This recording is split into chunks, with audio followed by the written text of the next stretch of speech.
স্বরাষ্ট্র উপদেষ্টা lieutenant general অবসরপ্রাপ্ত মোহাম্মদ জাহাঙ্গীর আলম চৌধুরী বলেছেন, অভিযান পরিচালনায় কোনো বাহিনীর কোনো সদস্যের বিরুদ্ধে গাফিলতি পেলে ছাড় দেওয়া হবে না। ধুলো, ময়লা ও ক্ষতিকর ধূলিকণা থেকে নিমিষেই মুক্তি দেয় চৌধুরী এয়ার পিউরিফায়ার।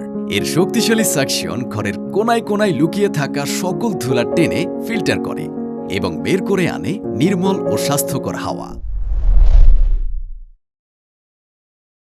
মঙ্গলবার জাতীয় শহীদ সেনা দিবস উপলক্ষে পিলখানায় শহীদ সামরিক কর্মকর্তা ও সদস্যদের কবরে পুষ্পস্তবক অর্পণ শেষে সাংবাদিকদের প্রশ্নের জবাবে একথা বলেন তিনি।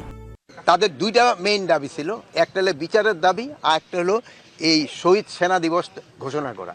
তো আমরা কিন্তু শহীদ সেনা দিবস ঘোষণা করেছি এবং আজকে এই শহীদ সেনা দিবস হিসাবেই কিন্তু পালন করা হচ্ছে।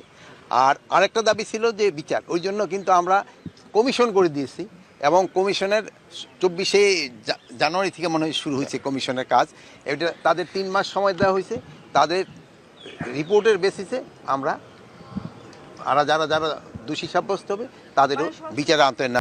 অভিযান এবং এর সফলতা নিয়ে স্বরাষ্ট্র উপদেষ্টা বলেন, সফলতা ব্যর্থতা আপনারা মূল্যায়ন করবেন। অভিযান যেভাবে সাজিয়েছি, যদি কোনো জায়গায় আমার কোনো কর্মচারী বা আমার কোনো বাহিনীর সদস্যদের মধ্যে গাফিলতি থাকে, আমি তাদের আইনের আওতায় নিয়ে আসব। কমিশনটা যেন সঠিকভাবে কাজ করেন এবং যারা দোষী তাদের যেন তারা ভালোভাবে করতে পারে, এই জন্য কিন্তু এটা করা হয়েছে এবং তারা তাদের রিকমেন্ডেশনের উপরে বেস করে আমরা পরবর্তী অ্যাকশনটা নিব।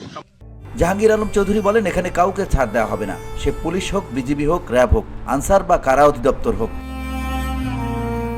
VOD Bangla news desk.